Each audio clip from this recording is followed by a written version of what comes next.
As the security situation in Afghanistan worsens, the country's women fear the worst. What lies ahead for them? Will the gains made over the last 20 years be lost? As the concerns over the rights of Afghan women grow, joining me is Hosna Jalil, Afghanistan's former Deputy Minister of Women Affairs and former Deputy Minister of Interior Affairs. She was also the first woman to hold a senior post in Afghanistan's Interior Ministry. Hosna Jalil, thank you for being here with us. Thank you so much for having me here today. Good evening to everyone. We are speaking at a time when Afghanistan is at a crossroads. How concerned are you about the threat to Afghan women's rights? What would greater Taliban control mean for Afghan women? The Taliban have already ordered Afghans to provide a list of girls above the age of 15 and widows below the age of 45 to be married to Taliban terrorists. If we look at the, I would say the longer term policy or how Taliban's policy towards women would be, unfortunately, Taliban's policy towards women or for women has not changed since during their regime.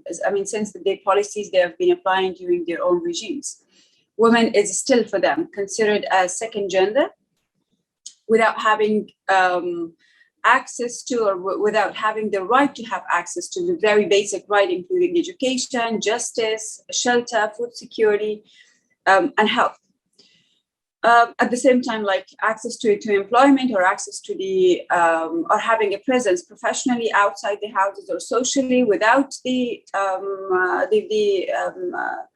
without being accompanied by their male counterpart. That's not something that they can envision for the women in Afghanistan. And they have already, in the districts that they have got control or they have got influence, they're already practicing these policies. And it's no different from the policies that they have been practicing during their own regime. But when it comes to the recent announcements, well, that is something that is very similar to what ISIS was doing in many countries. So it's basically one of the approaches of any terrorist groups, because they're not accountable, they don't hold themselves accountable for any human rights values in the territories that they either control or influence. And they're not fighting responsibly. They don't fight with values. That's what comes out of, I would say, that comes out of the controlled area of the area that is controlled by a terrorist group. That's why we do call them a terrorist group. The Taliban spokesperson for international media, Sohail Shaheen, has told WION in an interview, I'm quoting now, "We are committed to the rights of minorities in Afghanistan and they have equal rights like other Afghans. Similarly, we admit all basic rights of women, including access to education and work in the light of our Islamic rules. Moreover, there is no security issue for any Afghan citizen intending to lead a normal life in the country." What do you make of the assurances that have been made by the Taliban regarding women's rights, regarding the security situation? They have talked about an Islamic framework, but no one knows for sure what that means. I believe the political statements of Taliban and the practice on the ground, they are conflicting each other. And it depends, like, since these two, their action and then their statements are conflicting, it depends on based on which one should we define Taliban. If I would be as a citizen who has lived under the Taliban ruling system, if I would define them, I would define them based on their actions on the ground. Taliban's political, and that also shows a very huge disconnect between their political leadership and their soldiers on the ground, their fighters on the ground, because whenever, the day that when they announced we don't have any issue with women's access to education and they can have presence in the professional job environment or professional environment, or they can have access to job market. That was exactly the day when they, in one of the districts in Afghanistan, that was exactly the day when they banned women's access to health, not just education, to health. And they announced that no woman can go to health centers and receive basic health services without being accompanied by a man. That's exactly their policy that they have been applying during their own regime. So if I would be defining Taliban's future policies, I would go ahead with their ground level actions. I would go ahead with what they're doing right now in Afghanistan. And there's no assurance that they would abide by the commitments they have made through their political statements. No assurance, because if a regime would not care about their international legitimacy, but that's actually what they did during their own regime. If they don't care about their even international legitimacy and they are ready to give up on that just to make sure that they are reestablishing an emirates with an emir at the top of it, there's no assurance for that. And Taliban has not changed. The Taliban spokesperson also told WION that the outfit has no links with Pakistan-based terror outfits like the Lashkar Toiba and the Jaish-e-Mohammed. How do you react to that statement? I have to, based on what we have, at least for the last few weeks, based on what we had, the statements from the Taliban side and from the Pakistan side, they both are agreeing. The latest, we need to refer to the latest interviews of the top Taliban officials, including their interior minister. I think it is quite clear, crystal clear. On Friday, the 16th of July, the daughter of Afghanistan's ambassador to Pakistan was abducted. She was held for hours and tortured. The hospital medical report says she suffered blows to her head. She had rope marks on her wrists and legs and was badly beaten up. While reacting to the incident, you have said you are not surprised. Why do you say that? A country which clearly announces that we are not ashamed of backing up a terrorist group. We call it a terrorist group because it meets all the criteria of terrorist groups, all the definitions or all the aspects of a terrorist group. Is clearly announcing that we do support it for some good reasons. I am not afraid or I'm not surprised of hearing that in their blue area, an incident like that happens because they're not committed to human rights. They're not committed to protecting their citizens, to protecting their residents, and they don't care about their diplomatic relationship with another country because the ambassador's daughter is not just a woman for us. It is a matter of the diplomatic relationship between Afghanistan and Pakistan as well. So she and her father, that family has been representing officially Afghanistan in that specific territory, in that specific land. And if they don't care, and no one is arrested so far, if they don't care about, if they are not even committed to file a case and to arrest someone with all these big, I would say, establishments, then of course I'm not surprised because this is not the only, I would say, the only incident that we have. You have demanded that the Afghan government and international community should investigate the matter. Pakistan says it has launched a probe. Do you trust their investigation? If that is, I would say, if that was not commissioned by their own establishments, then yeah, I would say that Pakistan would start investigation. But if that's commissioned by their own establishments, then they cannot investigate themselves. It depends. But I am not informed. I don't have any specific information if that is done by their own establishments. So I doubt that they would go for I would say, a very transparent investigation because I'm not sure if that's done by their establishments or not. What do you make of the composition of the Afghan delegation when it comes to the peace talks, the women representation, and do you expect that to fully account for the concerns of Afghanistan women on the ground? Well, fortunately, in terms of, unfortunately, in terms of number, there's no balance between the men and women ratio when it comes to negotiation around the peace negotiations and the peace talks from the Afghan side. The number is not satisfactory, but when it comes to the quality, we've got the loudest and we've got the most qualified women around that table.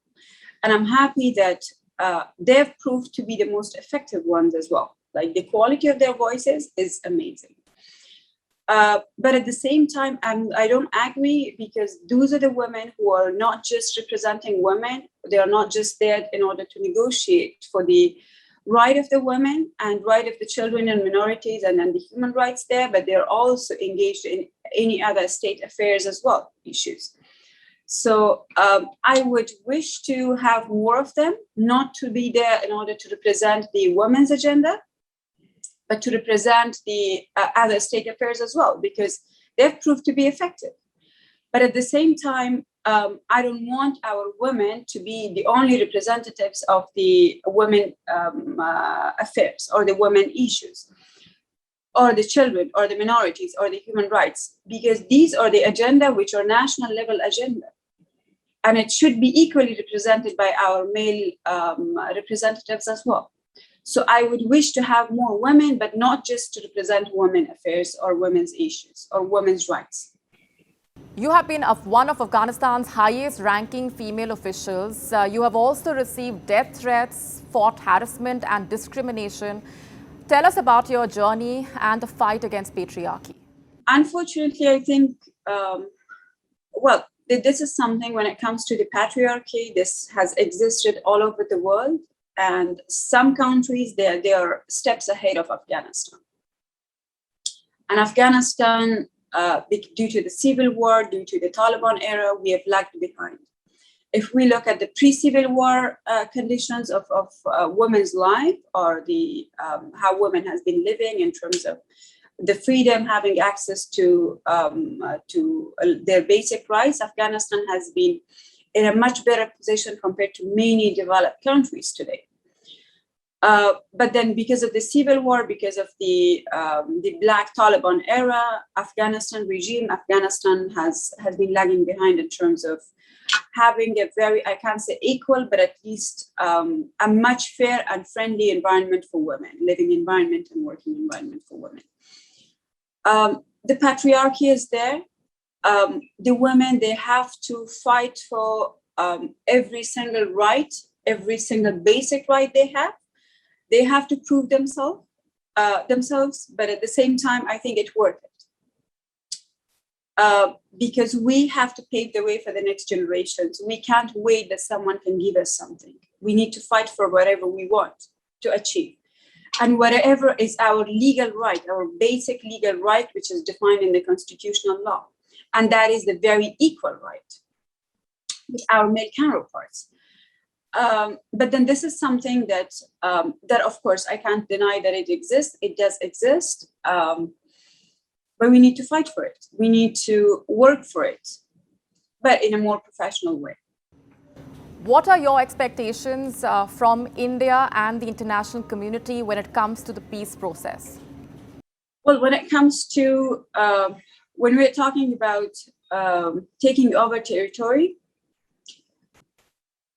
there are a couple of reasons that we have been pushing, or the government have been pushing for a ceasefire. It wasn't because the government could not counter, the government could not fight, or our forces could not fight the state forces. We've been fighting for 20 years, and we could continue that fight. The reason that the government has been pushing for a ceasefire in order to enable, that ceasefire was enabling us in order to take the talks forward. Because we have been in a position where we have been both fighting and talking. And rationally, it's quite impossible to fight on the ground and at the same time to talk. We have to put one aside. I do understand that the president of Afghanistan, being the lead for the peace process, and being the main facilitator at the same time for the peace process, and being the core for mobilizing all the different social groups, political groups, in order to bring them on the same page for the peace process and for the peace talks, and defining those red lines, what can be compromised, what can't be compromised, the plan for the peace process. I do understand that he, as the president, he doesn't have the luxury to I would say, to have his own emotions when it comes to plan for the peace talks or to mobilize the resources for the peace talks. But he, at the same time, he's the commander-in-chief. And he's receiving a list of what we have lost, the lives we have lost on a daily basis, both civilians and the armed forces. And to be very honest, it's not practical. Rationally, it's not practical to have both peace and fight and talk. I'm really happy that we still have the talks, the door open for the discussions and for the talks and the negotiations. We still have our High Peace Council facilitating all the talks. But then end of the day, the fight on the ground, right now we are fighting. The fight on the ground that is either stopping the talks or slowing down the talks. So occupying more territory, what happens is that we have on the news on a minutes basis, on an hour basis, that Talibans is taking over a territory, a district or a piece of a district, and then NDSF or the National Defense and Security Forces is taking it over back. So the territory is going hand to hand, right? What happens is that the civilians, either we have got civilian casualty in that territory, or the civilians are affected in terms of services. They're internally displaced. The IDPs, the number of IDPs goes up, and it's going to be a challenge for the government. But at the same time, the civilians are the major victim or the significant victim of this entire conflict. And unfortunately, what concerns me as a citizen, apart from like where I've worked or the missions that I've delivered on, what concerns me is that the Taliban, the NDSF, because they're trained and they have to fight responsibly. They cannot, I would say they're there to protect civilians, even if they're fighting Taliban. That's why the war for us, it costs more, because we have to take our responsibilities as well. So they are there in order to protect civilians at the same time to fight Taliban. But Taliban side, they are considering our civilians as our weakness, our weak point. So they take them as hostage, they enter their houses, the households, and that makes the war a little bit, I would say, complicated for us, the fight. So taking over more territory, it means we are having more civilians at risk. It doesn't mean that we are losing those territories because the NDSF is going to enter again, but then we will have the civilians at risk, at high risk. And we have got it right now. The civilians, their access to food, their access to, I would say, to the markets, it's all limited. And we have got provinces where they have, they're stuck inside a province. They can't go to another province in order to bring food. So are you optimistic at this point as far as the peace process is concerned? Well, it depends. When it comes to my optimism for the peace process, it depends on the fight situation right now, on the security situation. So if the NDSF will pushes them back in a couple of districts, then we would have Taliban in order to, because it's Taliban which is stubborn. They're not accepting the ceasefire, so the NDSF has to pick the fight. Then we might have a ceasefire, but without a ceasefire, it's impossible to take the talks forward. But I have heard that our negotiating team, they're working on a ceasefire plan for a couple of months, on a ceasefire agreement for a couple of months that is bringing, I would say, some optimism. But without that ceasefire, there's no optimism. Realistically, we are going to have some hard months, some very difficult months, and the civilians would have some, I would say, some miserable months to go through, unfortunately. What kind of assistance from India are you hopeful of? Well, as part of the overall international assistance that Afghanistan is receiving, I do understand that India has committed some assistance lately, or has proposed some assistance to the Afghan government lately. but it also, I, as a citizen, again, as someone who has her independent view, I do believe that for Afghanistan, it's a little bit tricky to receive those assistance or not. Because Afghanistan is getting into another clash with, or another conflict with Pakistan. It's not a very neutral, I would say the image is not going to be a very neutral image that is, that applies to many other countries. So I'm not yet sure that Afghanistan, to what extent Afghanistan is agreeing on the assistance we are receiving from India. But I do understand that India has always been a good friend to Afghanistan. But at this point in time, I'm not sure to what level Afghanistan wants to engage India in the current conflict. Well, here's hoping the situation improves on the ground. Hosna, Jalil, thanks very much for speaking with us. Thank you so much for having me here today.